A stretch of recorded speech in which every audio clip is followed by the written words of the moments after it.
Alright, guys, welcome back to my FSNP SQC Troubleshooting series as a part of my 30 Days, 30 Tickets troubleshooting series.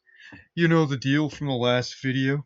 We're troubleshooting these 5 tickets that you see here on the left. Currently, we're on ticket number 3. Phones at branch 1 aren't registering with DCCME at the data center. Troubleshooting should focus on branch 1, router 1. So, since you guys know the deal, let's get into it. All right, it's router 1. So, let's do a show IP BGPs. Show IP BGP. All right, so again, guys, the phones in branch 1, so here, these are not registering with the DCE call manager here, by the way. So, data center, DC obviously stands for data center. This whole thing's the data center. It's a colo data center, technically, is what it's supposed to be. So it's not, it's basically we're renting that, the company's renting that out. They don't own it, basically. Anyway, that's basically what's going on. And yeah, it's not registering with this guy. So we need to figure out why. Now, why BGP? Well, why are we checking BGP? Well, for the phones aren't registering with the call manager, which says to us that it's a routing problem. And it could be something with the switch and trunking, but if it's not registering, we're thinking it's a routing. With the call manager, we're thinking it's a routing problem. So I would imagine that in the real world, what they might have done, what I would have done anyways, I would have checked the cabling here between the PCs and the phones and switches, and then the trunking to make sure everything was looking good. You know, the phones were trunked up to to the router, and that they were on the correct VLAN and such. So we're just going to assume that that's been proved out, but that's what I would do in the real world. But yeah, so why BGP if this isn't registering? Because we have to go through the internet router, so that's the edge, right? Anytime which does BGP, it does BGP peering, so that's why we're doing BGP. Is anytime you're dealing with the edge router, the border gateway protocol, BGP. So anyway, that's just something to check anyway. So we wanted check BGP. So what we're seeing here, right? We have BGP table version. Right now it's 167. Okay. Local router ID 172.16.4.100. All right. Then we have status codes. So each. Let's see here. All right, status codes look like they're all internal or incomplete. All right, so we got 10.3.100.0/24. See, there we go. Okay, next hop. There isn't one. Okay, or default gateway kind of hop. But anyway, now, and then you got a metric there. But we also don't have an autonomous zone here. So that again supports my thesis that we're doing the right thing here. So now let's do a show run pipe section BGP. If this doesn't work, we'll just do a show run. Forgot the do command. Okay.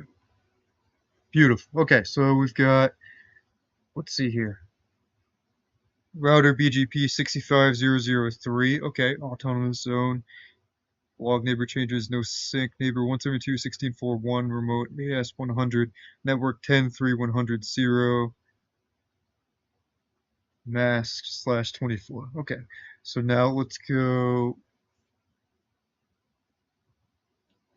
Let's minimize this. Let's go to DC router. I think, yeah, INET connects to that. Connects to the DC router. Yeah. Okay, so now let's go to the DC router. Go. And do show IP BGP. Okay, now let's go.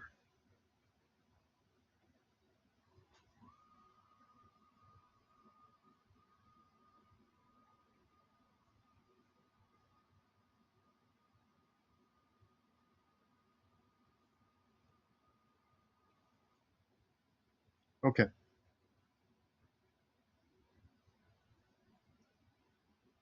So show IP BGP. Okay.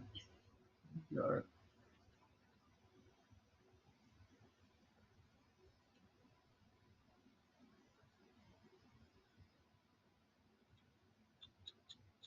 Okay. Okay. 10.3. Okay. 10.3.100/24 172.16.3.1 Okay. And I. Okay, so back on branch 1 router 1, we need to add the 10.3.10/24 network as a BGP statement. So, right? 10.3. Yeah, because I'm not seeing 10.3.10.1, 10.4.10. Well, yeah. Okay, so now let's branch route back to branch router 1. Oops. Back to branch router 1. Now let's go with route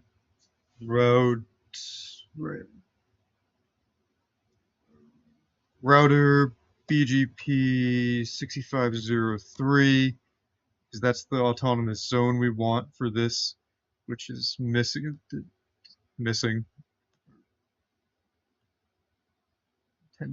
from 10.3.10.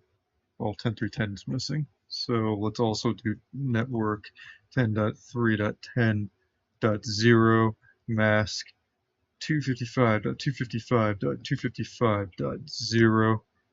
Now let's do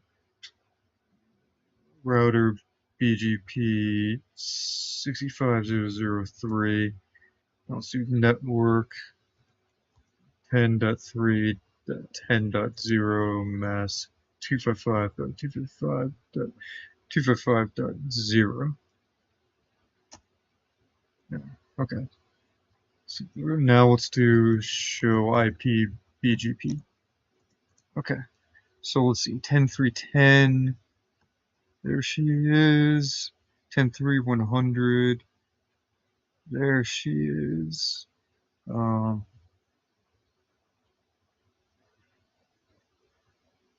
seeing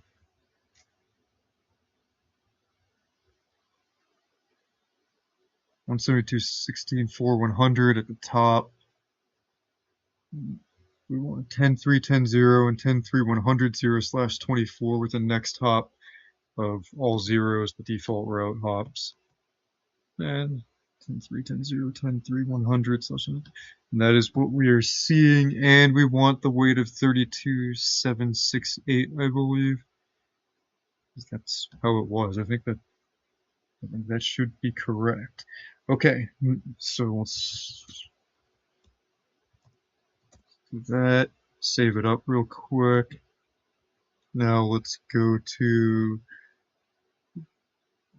DC router 1 again, and let's do a show IP BGP again.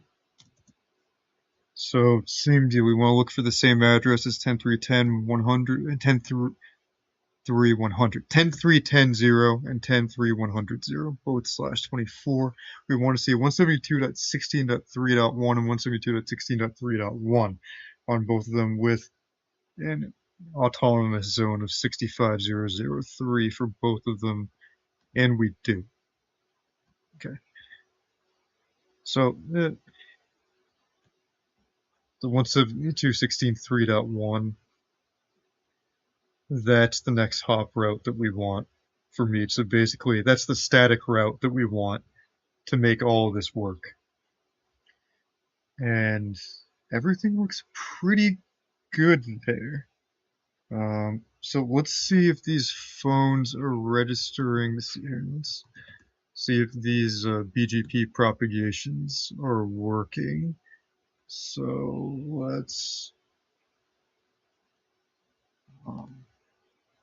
pull that up. That looks like it's registering to me. We're getting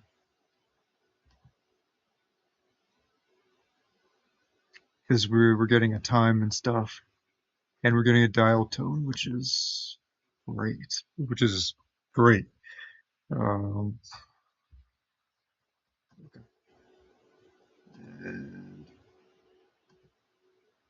let's see here. Same deal. I think the same deal. That's great. Let's try.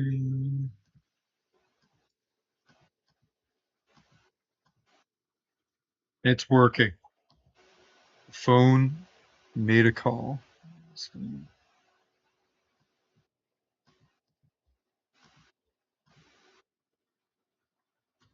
There it is. So that last one was this. I just called this phone from that one. But the first time I called, I think it's this one, 1001. Yep.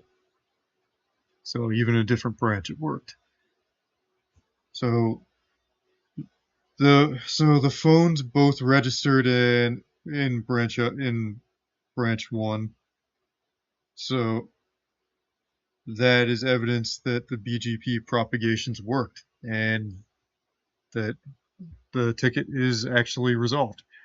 So that's really it. That one sounded a little scarier than it was, but we got it. That was it.